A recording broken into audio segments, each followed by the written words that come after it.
ನಮಸ್ತೆ. ನಾನಿವತ್ತು ನಿಮ್ಮ ಜೊತೆ ಟ್ರೆಡಿಷ್ನಲ್ ಅಂದರೆ ಹೆಸರು ಕಾಳಿನ ಪಲ್ಯ, ಜೋಳದ ರೊಟ್ಟಿ ಮತ್ತು ಬೆಂಡೆಕಾಯಿನ ಚಟ್ನಿ ರೆಸಿಪಿನ ಶೇರ್ ಮಾಡ್ಕೊಳ್ತಾ ಇದ್ದೀನಿ. ಇದು ನನಗೆ ಇಷ್ಟವಾದಂಥ ರೆಸಿಪಿ, ಇದು ನನ್ನ ಫೇವ್ರೇಟ್ ಫುಡ್ ಇದು. ಇಲ್ಲಿ ನಾನು ಹೆಸರು ಕಾಳನ್ನ ತೊಳೆದು ಬೇಯಿಸಿಟ್ಕೊಂಡಿದ್ದೀನಿ. ಅಂದರೆ ನೆನೆ ಹಾಕಿದ್ದೆ, ಹೆಸರು ಕಾಳನ್ನ ನೆನೆ ಹಾಕಿ ಬೇಯಿಸಿಟ್ಕೊಂಡಿದ್ದೀನಿ. ಇವಾಗ ಅದಕ್ಕೆ ಹಸಿಮೆಣಸಿನ್ಕಾಯಿ, ಈರುಳ್ಳಿ, ಕರಿಬೇವಿನ ಸೊಪ್ಪು, ಒಂದೆರಡು ಹೆಸರು ಬೆಳ್ಳುಳ್ಳಿ ಇದನ್ನೆಲ್ಲವನ್ನು ಹಾಕಿ ಫ್ರೈ ಮಾಡ್ತಾಯಿದ್ದೀನಿ. ಎಣ್ಣೆಗೆ ಹಾಕಿದ್ದನ್ನೆಲ್ಲ ಚೆನ್ನಾಗಿ ಫ್ರೈ ಮಾಡ್ಕೋಬೇಕು. ನಂತರ ಇದೆಲ್ಲ ಚೆನ್ನಾಗಿ ಫ್ರೈ ಆದಮೇಲೆ ಇದಕ್ಕೆ ಒಂದು ಟೊಮೆಟೊ, ಕಟ್ ಮಾಡಿ ಇಟ್ಕೊಂಡಂತಹ ಒಂದು ಟೊಮೆಟೊನ ಹಾಕಬೇಕು. ಇದೆಲ್ಲ ಚೆನ್ನಾಗಿ ಫ್ರೈ ಆಗಬೇಕು. ಇದಕ್ಕೆ ಸ್ವಲ್ಪ ಉಪ್ಪು ಮತ್ತು ಅರಿಶಿಣವನ್ನು ಹಾಕಿ ಫ್ರೈ ಮಾಡ್ಕೋಬೇಕು. ಈಗ ಹೆಸರು ಕಾಳು ಬೆಂದಿದೆ. ಈ ಬೆಂದಂತಹ ಹೆಸರು ಕಾಳಿಗೆ ನಾವು ಈಗ ಫ್ರೈ ಮಾಡಿಟ್ಕೊಂಡಂತಹ ಈರುಳ್ಳಿ ಬೆಳ್ಳುಳ್ಳಿಯನ್ನು ಹಾಕಿದರೆ, ಮಸಾಲೆಯನ್ನು ಹಾಕಿದರೆ ಹೆಸರು ಕಾಳು ಪಲ್ಯ ರೆಡಿ ಆಯಿತು. ಇದು ತುಂಬ ಚೆನ್ನಾಗಿರುತ್ತೆ, ತುಂಬ ಈಸಿ ರೆಸಿಪಿ ಇದು. ಯಾವುದು ರುಬ್ಬೋದಾಗಲಿ ಏನೂ ಇರಲ್ಲ, ತುಂಬ ಈಸಿ ಅಂದರೆ ಈಸಿ ಈ ಪಲ್ಯವನ್ನು ಮಾಡೋದು. ಹೆಸರು ಕಾಳು ಪಲ್ಯ ರೆಡಿ ಆಯಿತು. ಇವಾಗ ನಾವು ಬೆಂಡೆಕಾಯಿ ಚಟ್ನಿ ಮಾಡ್ಕೊಳ್ಳೋಣ. ಇದುವರೆಗೂ ನನ್ನ ಚಾನಲನ್ನು ಯಾರಾದರೂ ಸಬ್ಸ್ಕ್ರೈಬ್ ಆಗದೇ ಇದ್ದರೆ ಪ್ಲೀಸ್ ಸಬ್ಸ್ಕ್ರೈಬ್ ಮಾಡಿ.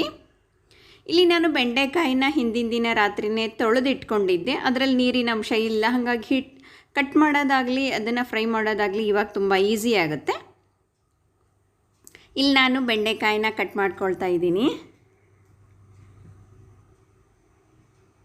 ತುಂಬ ಚೆನ್ನಾಗಿರುತ್ತೆ ಬೆಂಡೆಕಾಯಿ ಚಟ್ನಿ ಚಪಾತಿ ಮತ್ತು ರೊಟ್ಟಿಗೆ. ಇಲ್ಲಿ ಒಂದು ಈರುಳ್ಳಿ, ಒಂದು ಟೊಮೆಟೊ, 5 ಹಸಿಮೆಣಸಿನ್ಕಾಯಿ, ಒಂದೆರಡು ಸಲ ಕರಿಬೇವು, ಬೆಳ್ಳುಳ್ಳಿ ಇದನ್ನೆಲ್ಲವನ್ನು ಒಂದು ಚಮಚದಷ್ಟು ಎಣ್ಣೆ ಹಾಕಿ ಫ್ರೈ ಮಾಡ್ಕೋಬೇಕು. ಇದಕ್ಕೆ ಸ್ವಲ್ಪ ಉಪ್ಪು ಹಾಕಬೇಕು. ಇದೆಲ್ಲ ಹಸಿ ವಾಸನೆ ಹೋದರೆ ಚೆನ್ನಾಗಿರುತ್ತೆ ಚಟ್ನಿ. ಅದೇ ಪಾತ್ರೆಗೆ ಈಗ ನಾವು ಕಟ್ ಮಾಡಿ ಇಟ್ಕೊಂಡಂತಹ ಬೆಂಡೆಕಾಯಿ ತುಂಡುಗಳನ್ನ ಹಾಕಬೇಕು. ಚೆನ್ನಾಗಿ ಫ್ರೈ ಆಗಬೇಕು. ಬೆಂಡೆಕಾಯಿ ಎಣ್ಣೆಯಲ್ಲಿ ಸ್ವಲ್ಪ ಎಣ್ಣೆ ಹಾಕಬೇಕು. ಚೆನ್ನಾಗಿ ಫ್ರೈ ಆದರೆ ಅಂದರೆ ಚೆನ್ನಾಗಿ ಹುರ್ಕೊಂಡ್ರೆ ಇದು ಟೇಸ್ಟಿಯಾಗಿರುತ್ತೆ ಚಟ್ನಿ, ಲೋಳೆ ಇರಲ್ಲ, ಅದು ಬಾಯಲ್ಲಿ ಚೆನ್ನಾಗಿರುತ್ತೆ ಅವಾಗ.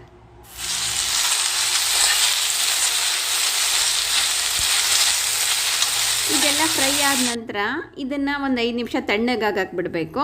ಇದನ್ನು ಬೆಂಡೆಕಾಯಿ ಚಟ್ನಿನ ನುಣ್ಣಗೆ ರುಬ್ಬಾರ್ದು, ತರಿಯಾಗಿರಬೇಕಿದು. ಹಾಗಾದ್ರೇ ಟೇಸ್ಟ್ ಚೆನ್ನಾಗಿರುತ್ತೆ ಆವಾಗ.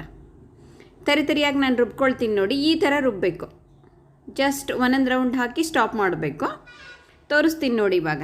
ಈ ರೀತಿ ಇರಬೇಕಿದು, ನುಣ್ಣಗಾಗಬಾರ್ದು. ಅವಾಗ ಲೋಳೆ ಜಾಸ್ತಿ ಆಗುತ್ತೆ ನುಣ್ಣಗಾದರೆ. ಇದನ್ನು ಒಂದು ಬೌಲಿಗೆ ಹಾಕಿ ಎತ್ತಿಟ್ಕೊಂಡ್ರೆ ಬೆಂಡೆಕಾಯಿ ಚಟ್ನಿ ರೆಡಿ ಆಯಿತು. ಹೆಸರು ಕಾಳಿನ ಪಲ್ಯನೂ ರೆಡಿ ಆಯಿತು. ಇವಾಗ ನಾವು ರೊಟ್ಟಿ ಮಾಡ್ಕೊಳ್ಳೋಣ.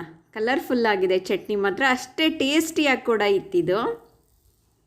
ನಾನಿಲ್ಲಿ ಜೋಳದ ರೊಟ್ಟಿಗೆ ರೆಸಿಪಿನ ನಿಮ್ಮ ಜೊತೆ ಫಸ್ಟ್ ಟೈಮ್ ಶೇರ್ ಮಾಡ್ಕೊಳ್ತಾ ಇದ್ದೀನಿ. 1 ಕಪ್ಪು ನೀರು ತಗೊಂಡಿದ್ದೀನಿ ಈ ಕಪ್ಪಿನಿಂದ. ಇದಕ್ಕೆ ಚೆನ್ನಾಗಿ ಕುದಿಬೇಕು. ಈ ಕುದೀತಾ ಇರುವಂಥ ನೀರಿಗೆ ಸ್ವಲ್ಪ ಉಪ್ಪನ್ನು ಹಾಕಬೇಕು.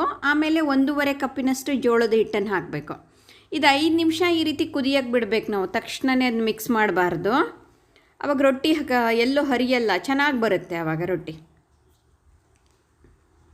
5 ನಿಮಿಷ ಈಗ ಕುದ್ದಾಗಿದೆ. ಇದು ಕುದ್ದಾದ ನಂತರ ನಾವು ಚೆನ್ನಾಗಿ ಮಿಕ್ಸ್ ಮಾಡಬೇಕೀಗ. ನಾನಿಲ್ಲಿ ಮಿಕ್ಸ್ ಮಾಡ್ತಾಯಿದ್ದೀನಿ ನೋಡಿ, ಈ ರೀತಿ ಚೆನ್ನಾಗಿ ಮಿಕ್ಸ್ ಮಾಡಬೇಕು. ಇದು ತಣ್ಣಗಾಗಕ್ಕೆ ಬಿಡಬೇಕು. ಮತ್ತೆ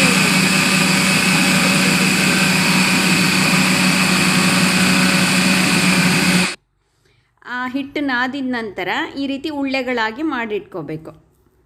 ಇವಾಗ ಹಿಟ್ಟು ಹಾಕಿ ನಿಧಾನಕ್ಕೆ ಲಟ್ಸಿದ್ರೆ ಜೋಳದ ರೊಟ್ಟಿ ರೆಡಿ ಆಯಿತು. ನೀವು ಹಿಟ್ಟು ಚೆನ್ನಾಗಿ ಬೆಂದರೆ ಆಮೇಲೆ ಚೆನ್ನಾಗಿ ಮಿಕ್ಸ್ ಮಾಡಿದ್ಮೇಲೆ ನಾದ್ಕೊಂಡ್ರೆ ರೊಟ್ಟಿ ಕಟ್ಟಾಗಲ್ಲ, ಚೆನ್ನಾಗಿ ಬರುತ್ತೆ ಆವಾಗ. ಒಳ್ಳೆ ಪೂರಿ ಥರ ಉಬ್ಬಿರುತ್ತೆ. ಇದೆಲ್ಲ ರೆಸಿಪಿ ನನ್ನ ಫೇವ್ರೇಟ್ ಇದು.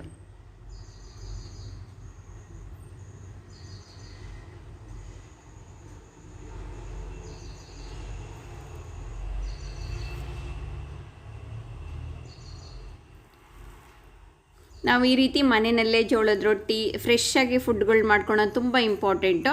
ಆಚೆ ಕಡೆ ತಿನ್ನೋದ್ರಿಂದ ಮಕ್ಕಳಿಗಾಗಲಿ ನಮಗಾಗಲಿ ಅನ್ಹೆಲ್ದಿ ಅನಿಸುತ್ತೆ. ಇಲ್ಲದೇ ಇರೋ ಕಾಯಿಲೆಗಳನ್ನೆಲ್ಲ ನಾವೇ ತಂದ್ಕೊಂಡಂಗೆ ಆಗುತ್ತೆ. ಈಗ ರೊಟ್ಟಿ ತಿರುವು ಹಾಕಿ ತೋರಿಸ್ತೀನಿ ನೋಡಿ, ಎಷ್ಟು ಚೆನ್ನಾಗಿ ಬೆಂದಿದೆ. ಈಗ ಪೂರಿ ಥರ ಉಬ್ಕೊಳ್ಳುತ್ತೆ ನೋಡಿ.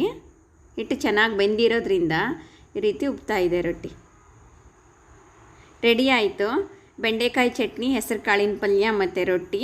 ನನ್ನ ಎಲ್ಲ ವಿಡಿಯೋಗಳನ್ನ ಶೇರ್ ಮಾಡಿ, ಲೈಕ್ ಮಾಡಿ, ಸಬ್ಸ್ಕ್ರೈಬ್ ಮಾಡಿ. ಮತ್ತೊಂದು ರುಚಿಯೊಂದಿಗೆ ನಿಮ್ಮನ್ನು ಭೇಟಿಯಾಗ್ತೇನೆ. ನಮಸ್ತೆ.